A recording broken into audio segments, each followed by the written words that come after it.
Cooper Flagg won the Rookie of the Year over Kon Knueppel. I've been saying all season long that I thought that he was the obvious choice. Doc Rivers, when he joined us at the end of the season, said, boy, you got to understand how Kon Knueppel changed the Hornets. He kind of changed their whole mindset and had that kind of impact on the team.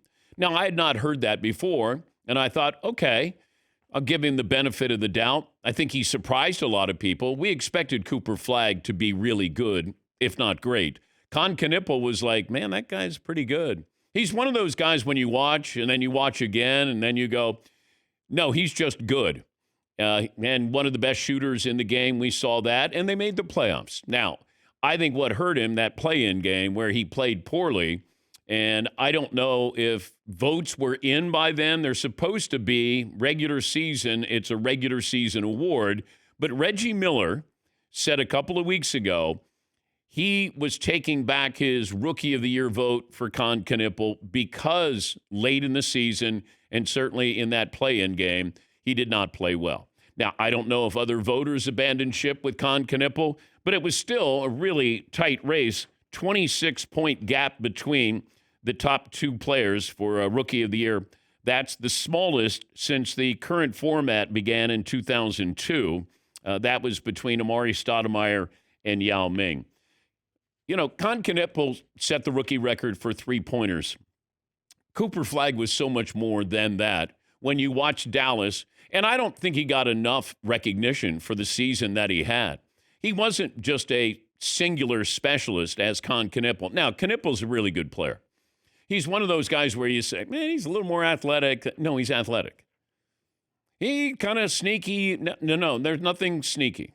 It's just Kon Knueppel can play. I'm going to blame Paulie for this. Paulie is the king of, he's kind of sneaky athletic. When he got to Duke, Kon was like, well, he doesn't look like he can jump much. I don't know how you don't look like you can jump. Yeah, he can play. He can play. But Cooper Flagg, with what he did this year, everybody knew you don't have Kyrie, you don't have AD, it's Cooper Flagg. You were gearing up for Cooper Flagg. And the guy put up tremendous numbers, 21 points, 6.7 rebounds, 4.5 assists, 1.2 steals per game. You know, he's just a little bit older than LeBron was when LeBron came in, like 6 days. And he put up numbers similar to LeBron. Flagg averaged more points, more rebounds, less assists, and less steals than LeBron did. He's only 19 coming into the league. And LeBron was 19 as well when he came in. It was just Flagg went that 1 year to Duke. He should have been in his senior year in high school, but he's playing as a freshman at Duke. But some of the other numbers, like Wemby's numbers were awesome. 21, 10, 3.5 blocks per game. Luka had great numbers. Blake Griffin when he won. Tyreek Evans had good numbers. Kevin Durant averaged 20. Tim Duncan, 21, 12, and 2.5 blocks. But those guys were, Tim Duncan played 4 years in college. Allen Iverson came in after a couple of years at Georgetown, averaged 23.5, 7 assists, 7.5. Shaq was 23.5 and 14 rebounds, 3.5 blocks per game. He had spent a couple of years in college as well. But I thought, and once again, I changed my vote when there was the Grant Hill Jason Kidd Rookie of the Year race. I changed it that morning. I was at NBA Entertainment, and I was doing Legends of the Game, greatest games in NBA history. And I kept going back and forth. And it ended up, it was a tie.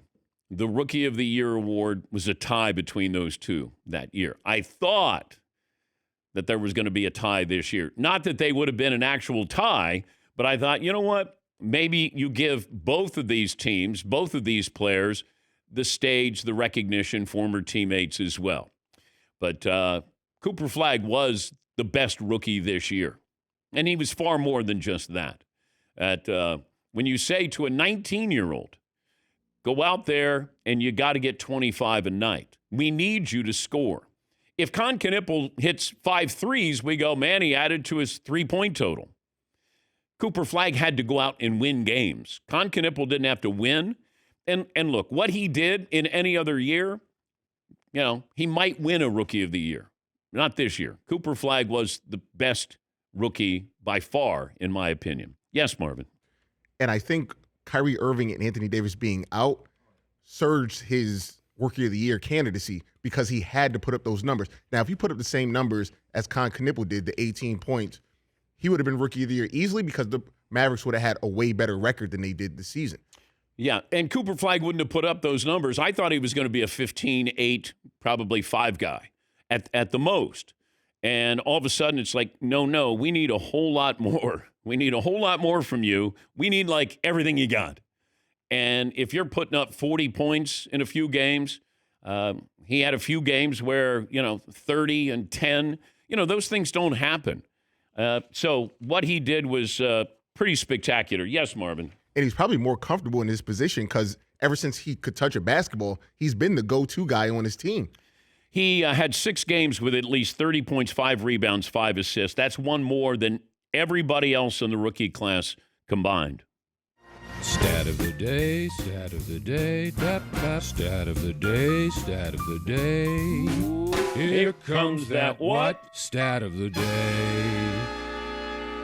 Stat of the day brought to you by Panini America, the official trading cards of the Dan Patrick Show. First hour brought to you by True Green. Don't waste another weekend doing the lawn yourself. Partner with the official lawn care treatment provider, the PGA Tour. Get a golf course quality lawn the easy way. Sign up at truegreen.com. Sit back and relax. Got a poll question coming up. Stat of the day. Play of the day. All of that forthcoming. One more note on Cooper Flagg. Averaging 21, 6.7 rebounds, 4.5 assists per game. So he joins Larry Bird, Michael Jordan, and Luka as the only rookies since 1970 to average those numbers per game. And, when you think about Bird was probably 24 when he came in. Michael had spent a couple of years in college. And Luka, I don't know how old Luka was when he got here. Was he 20, Marvin? I think he was 20, but he played like 8 years professionally in Europe. So He did. All right. Dylan, what kind of poll question you got for me today to start out first hour? Well, Dan, I was going to ask who deserved the NBA Rookie of the Year, Cooper Flagg or Kon Knueppel, but it sounds like that's pretty cut and dry. Yes, it is. If you took out that little run that Cooper Flagg had at the end of the season, though, he went like the 50, 40, 30 game. Yeah, but I can't. All right, hypothetically. Like he did it. No, he did do it. No, he did it. So I can't take that out. And show me, rookies hit the wall. All these rookies normally hit the wall. They talk about it. There's a certain number of games, I don't know what it is. It might be 60 games or 50 games where they hit the wall. They're not used to playing this many games in a season. The fact that Cooper Flagg was that much better at the end of the year tells me an awful lot about him. Yes, Paulie. I had that wall you talked about. In March, when Cooper Flagg got to game 50, for the next 3 weeks, he averaged 19 points a game. That was a dip because he was averaging like 22 before that. But the last 3 weeks of the season, he averaged 29 points per game. He also led the NBA in minutes the last 3 weeks of the season. Yeah, I mean, this isn't a normal 19-year-old. And he's not sneaky athletic. He's going to be great. And I think if you watch him play, now, I'm going to be nitpicky here. I didn't like his jump shot when he was in college. But those are things you work on. I thought that, he wasn't a knockdown shooter. I'd love for him to study Kevin Durant and kind of get in that comfort zone in that 2-point range. Now, everybody wants to shoot threes, but I think he'll be able to get his shot because he can beat you off the dribble. He can take it to the hoop, but I thought his jump shot was a little slow. And once again, I'm just nitpicking here. But you get those go-to moves that everybody knows what you're going to do and they can't stop you. That's when you know you elevate your game to he's going to go over there and he's going to take the jump shot, or he's going to go left and beat me off the dribble. And you know it, and you still can't stop it. That's the fun part when you watch younger players. What do they add to their games?